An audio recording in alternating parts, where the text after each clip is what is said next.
Good afternoon, class. Here's Chapter 3, Derivatives, Section 3.3, Basic Differentiation Formulas, the first part. So we have dealt with differentiation using definition. Now we're going to go with the easy way out formulas. So we did derivatives and rates of change, the derivatives as a function, and now basic differentiation formulas that you see here. First, I want to remind you of what we did previously, which means if we are given a line with 2 points, you can find the slope, rise over run.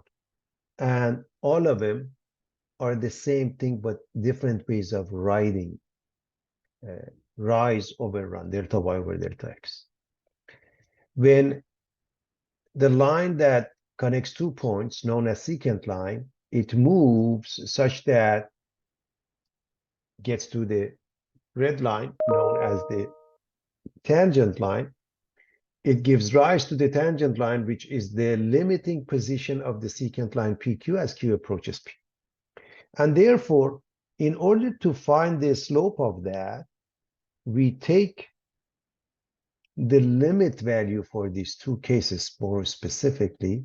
So the limit of f of x minus f of a over x minus a as x approaches a, if we go with this one or this one, graph.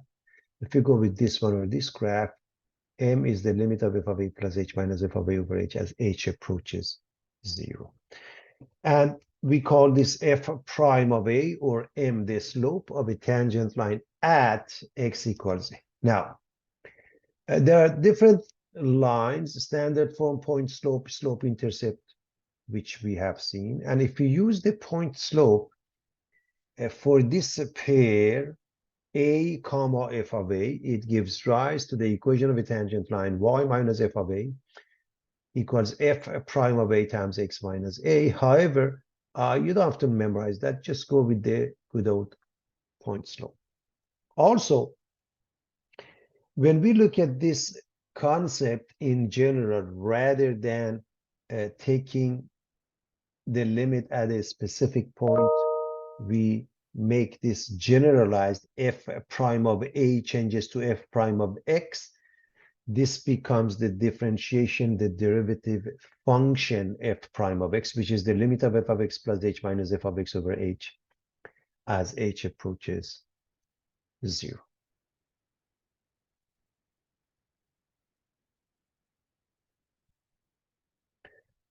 So here's the basic differentiation formula, section 3.3, basic differentiation formulas. If f of x is a constant c, for example, y equals 5, 10, 20, doesn't matter, some number y equals -1.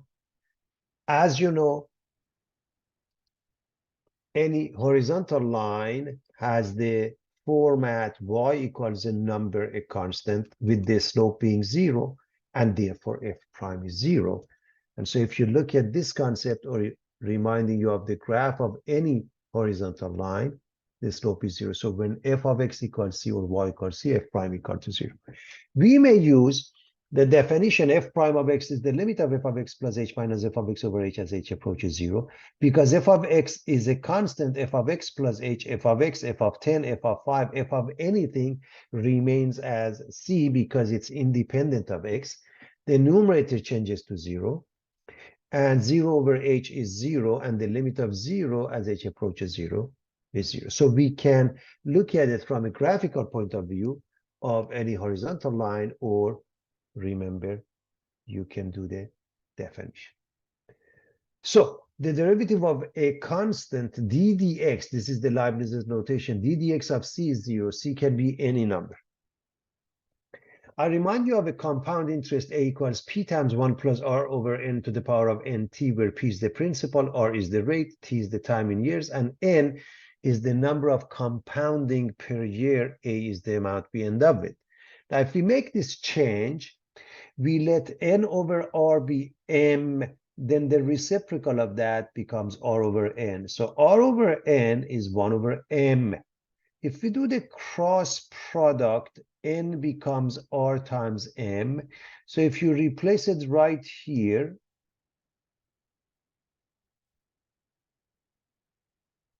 this one with r times m, you can write it in this fashion. So a is p times 1 plus 1 over m to the power of m to the power of RT. We separate it in this fashion. And this portion, a equals pe to the power of RT. This is compound interest continuously when we get to this one. Okay, so this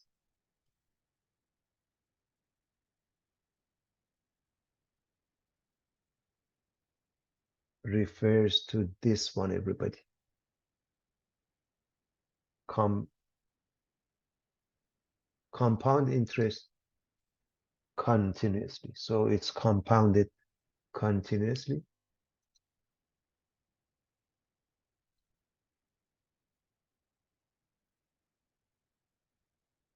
And it gives rise to the definition of E that we saw in algebra, which is this piece.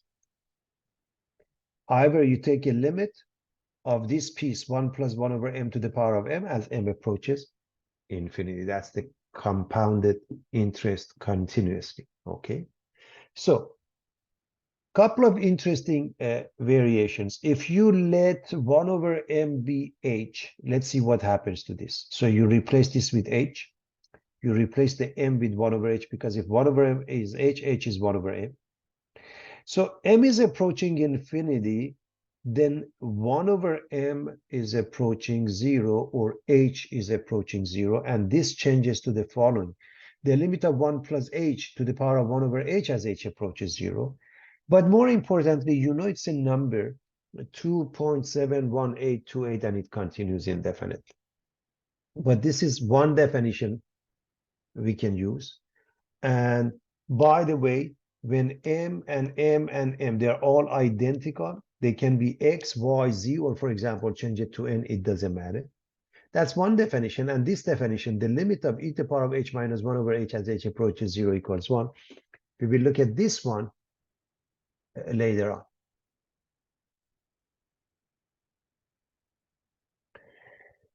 The power rule, d dx of x to the power of n is n x to the power of n minus 1. I'm going to look at the proof later on, but this is a very common rule that is used often. So using this concept, we can see that the derivative of x is 1, d dx of x is 1. For example, right here, I'm going to rewrite this as x to the power of 1. And using this rule, the derivative becomes n, which is 1, times x to the power of the exponent goes down by 1, because becomes 1 times x to the power of 0. As you know, x to the power of 0 is 1, so we get to this answer. Okay. Then we have the constant multiple rule. If c is a constant and f is a differentiable function, then d dx of c f of x is c d dx of f of x, meaning the constant can come out. The sum rule, if f and g are both differentiable functions, then the derivative of the sum is the sum of the derivatives. The difference rule, if f and g are both differentiable functions, then the derivative of the difference is the difference of the derivatives. I give you the synopsis of the formulas that are coming up, and we elaborate as we go through examples. The derivative of a constant is 0. The derivative of x to the power of n is n x to the power of n minus 1. The derivative of x is 1. The derivative of kx, therefore, according to this, becomes k. K is a number. Now, the derivative of e to the power of x is itself. The derivative of sine is cosine. The derivative of cosine is negative sine. The derivative of tan x is secant squared. The derivative of cotangent x is negative cosecant squared x. The derivative of secant x is secant x tan x. The derivative of cosecant x is minus cosecant x cotangent x. And we will look at them with more details later on.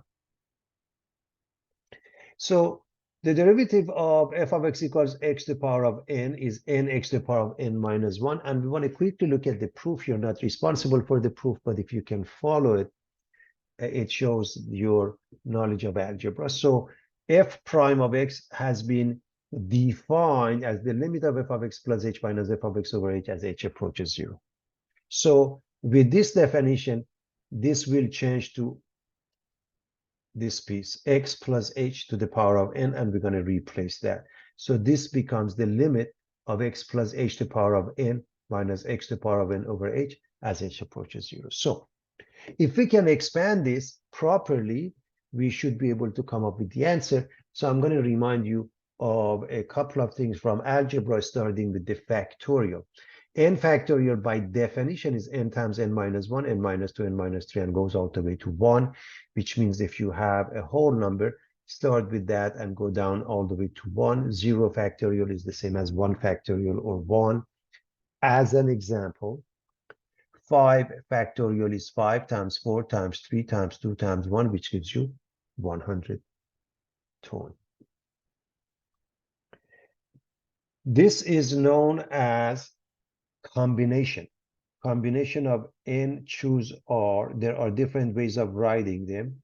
So if you see this notation or this notation or CNR or NCR, they all mean the same thing, combination of n items choose R at a time. So that's combination for me.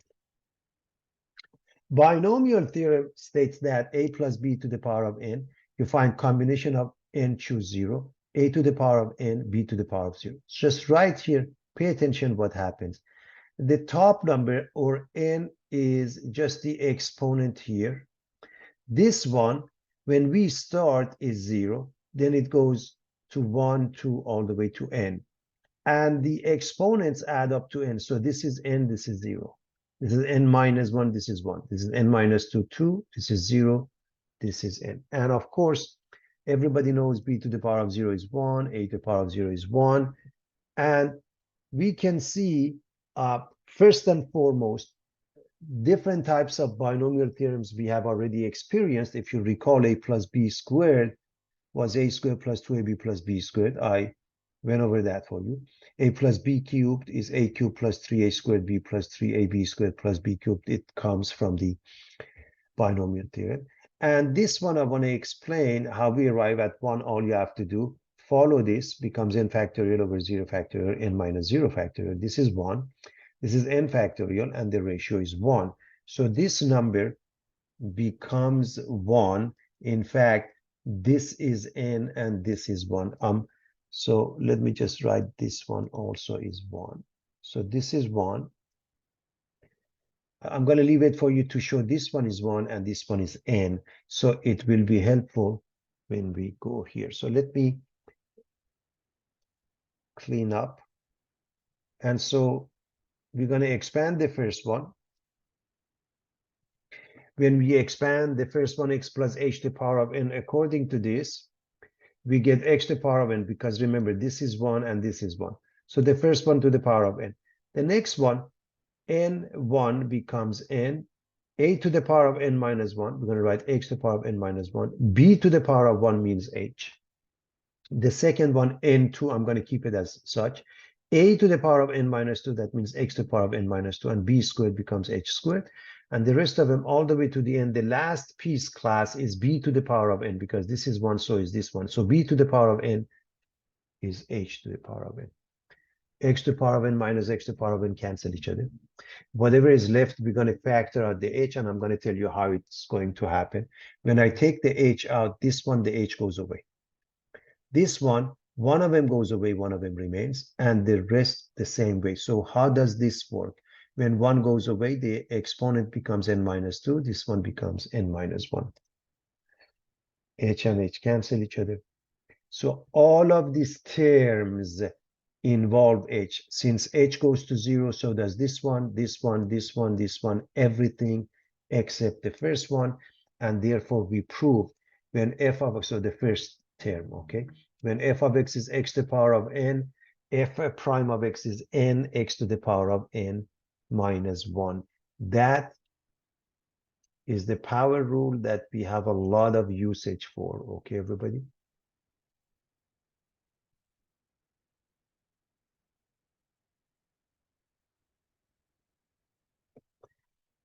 For example, here, 6 becomes the, so f of x equals x to the power of 6. 6 becomes the coefficient, and 6 goes down to 6 minus 1, and it becomes 6x to the power of 5. This one, let me show you.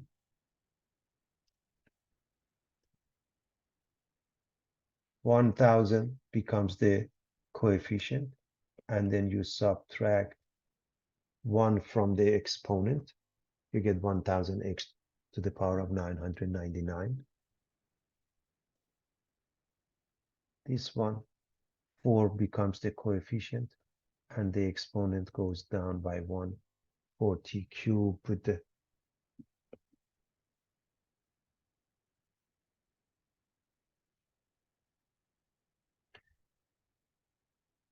this one is the product of 3 and r squared, which gives you 2 times r to the power of 2 minus 1, or 6r. What I want to explain is various notation. So y prime is 6r, everybody. Over here, y prime is 1000x to the power of 999. Over here, y prime is 40 cubed. Normally, when the independent variable is x, it's common, sometimes even t. But what happens when the independent variable is something else? That's why the Leibniz's notation, dy dr, which means the same thing, it's telling the reader exactly what is the independent variable. And here's another way of writing it, ddr of 3r squared. Either way is fine. Needless to say, the answer is 6r. If we want to do this one,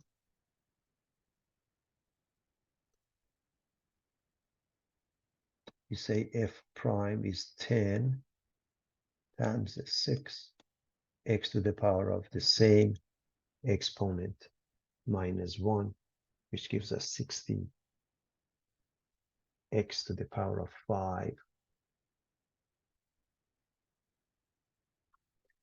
Now to do this, we are going to do this one by one.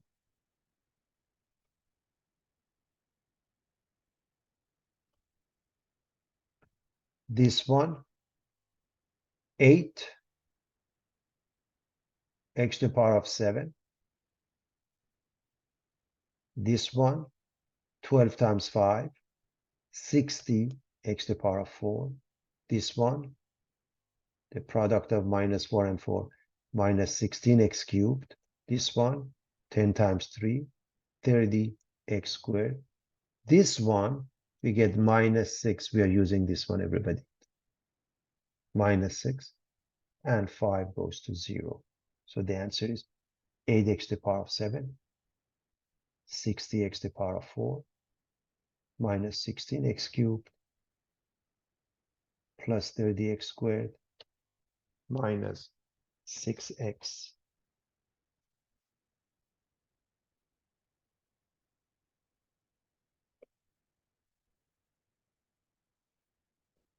All right. Now what do? I hope you remember we did this with the definition, and there's really not much to it. The answer is simply 5. So it takes a split second to do that now that we are using the rule. But understand, we have to be comfortable with the definition as well. For part B, in order to use the power rule, we should know the information from algebra regarding exponential rules, and more specifically, negative exponential rules. If you look at these two, you should be able to recognize this comes out and becomes 2x to the power of minus 1. The reason we go this route, now we can use the power. So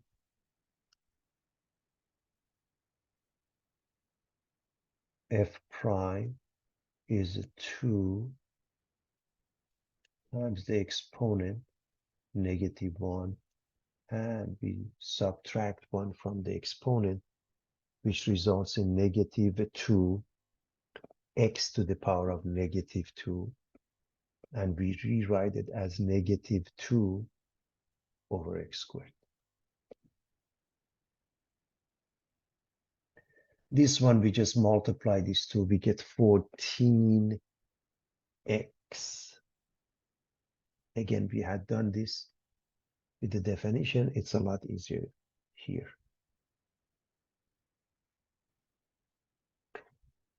To do this, we have to make a change, meaning we're going to change this to x to the power of 1/2. And notice this one that doesn't have an exponent, the exponent is 1. And when you distribute these two, the exponents adds up using this product rule. Okay, everybody?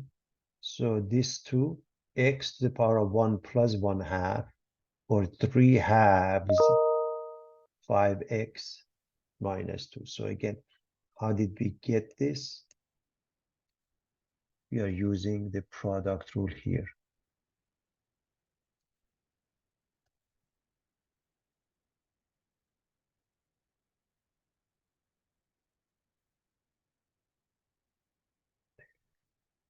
So then what happens? This 3/2 becomes the coefficient, and then it goes down by 1. So this is easy. 3/2 x to the power of 1/2, and this becomes 5. If you want to go back to the same format, this is square root of x. If you don't go back to the same format, maybe okay.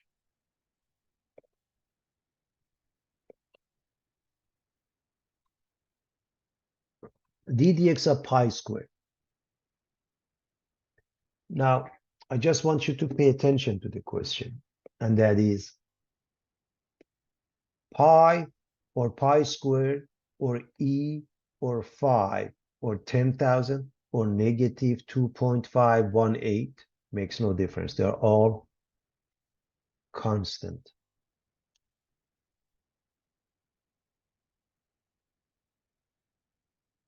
The answer must be 0.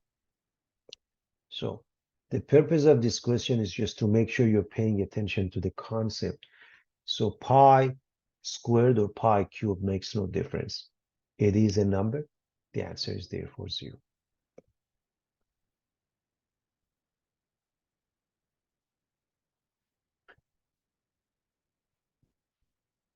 For each case, we have to do algebra before we can do calculus. 1 over x to the power of 5 is not in a format that we can use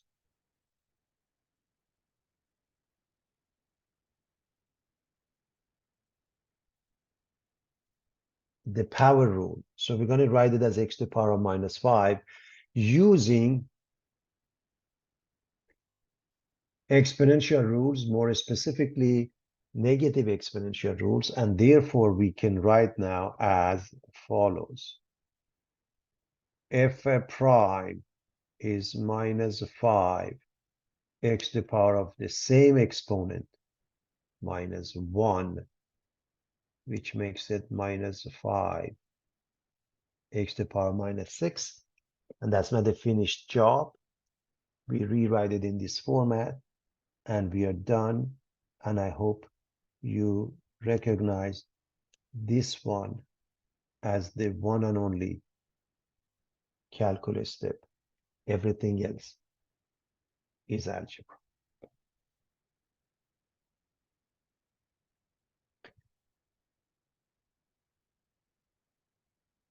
For part B, we rewrite it as such.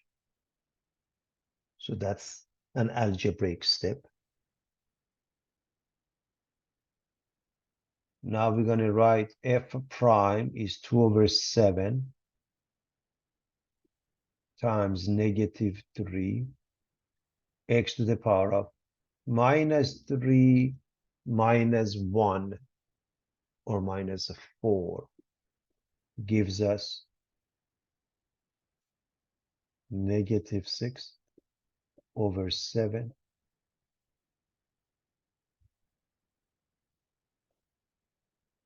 x to the power of minus 4. We take it down, we make it positive. So f prime of x is negative 6 over 7 x to the power of 4.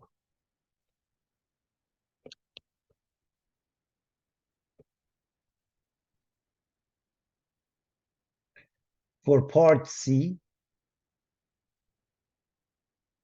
we're going to simplify this by dropping x to the power of 5, and the bottom has x to the power of 4, which brings it up, makes it 2 over 9, x to the power minus 4.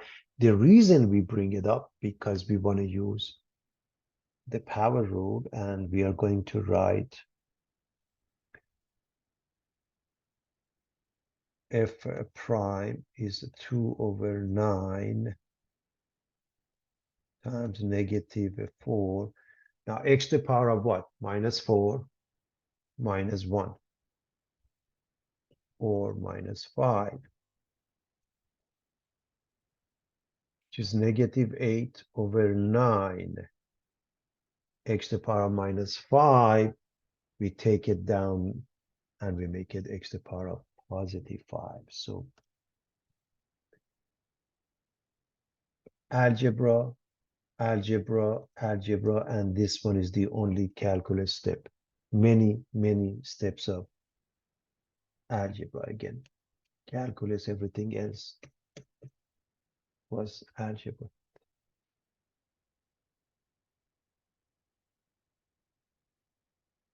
Again, we can't do any of these until we make a certain change. The first one is, of course, x to the power of 1/2.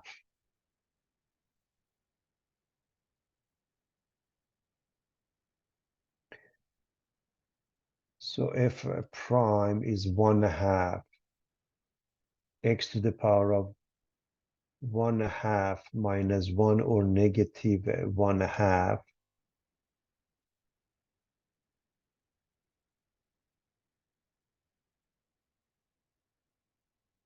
So 1 over 2 x to the power of 1/2, or 1 over 2 square root of x. And please understand,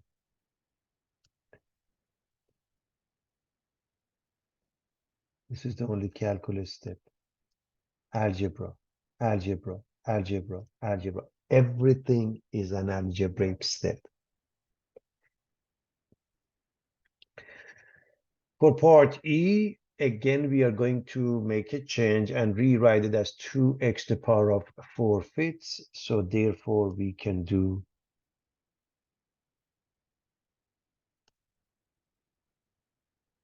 differentiation using the power rule. F prime is 2 times 4 over 5 x to the power of 4 over 5 minus 1, 8 over 5 x to the power of negative 1 over 5,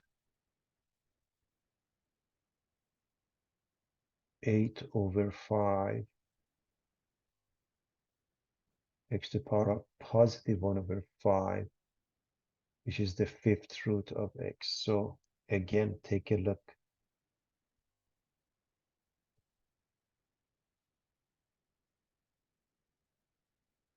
The only calculus step, everybody. Everything else we did was algebra, here, here, here, here, all of it. Part F, the way it is, later on we discuss the quotient rule. You can use that, but you don't want to use the quotient rule because there is an easier way. You make up two fractions. 10x squared over x squared is 10, minus 7x cubed. Let me use a different color. Minus 7x cubed over x squared is minus 7x. And clearly f prime becomes minus 7. So it's very straightforward, everybody.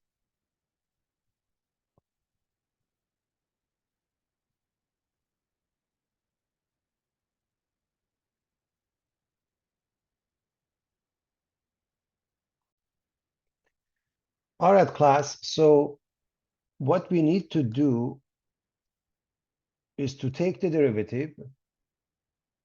Now, if we plug in this into the original function, gives you the pair into this f prime of x gives us this slope. So 4 squared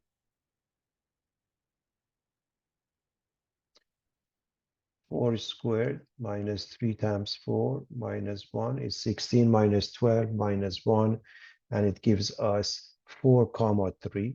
And if we plug in 4 into this, gives us 5. And now y minus y1 equals m times x minus x of 1. So y minus 3 is 5 times x minus 4. We are going to distribute, and we get 5x minus 20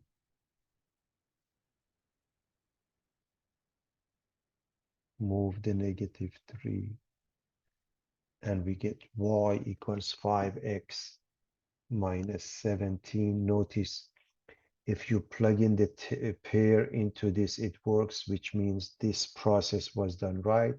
Doesn't say anything about finding the slope. A quick recap.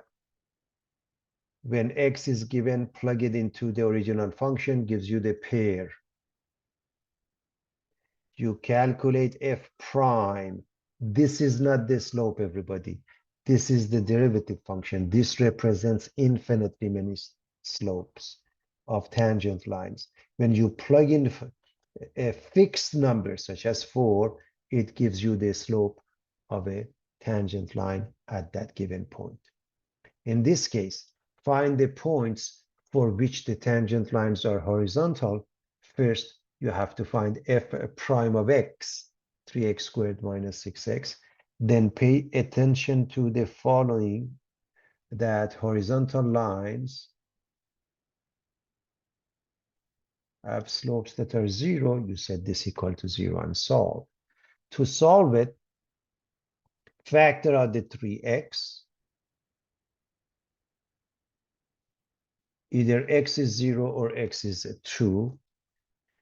If you left it as that, could be okay, but normally when we want points, we want them in pairs. So 0, if you go back to the original function, is 5. 2, if you plug in here, 2 cubed is 8, minus 3 times 2 squared, which is 4, makes it 8, minus 12 plus 5, 1. So the pairs are 0, 5, and 2, 1. Those are the pairs.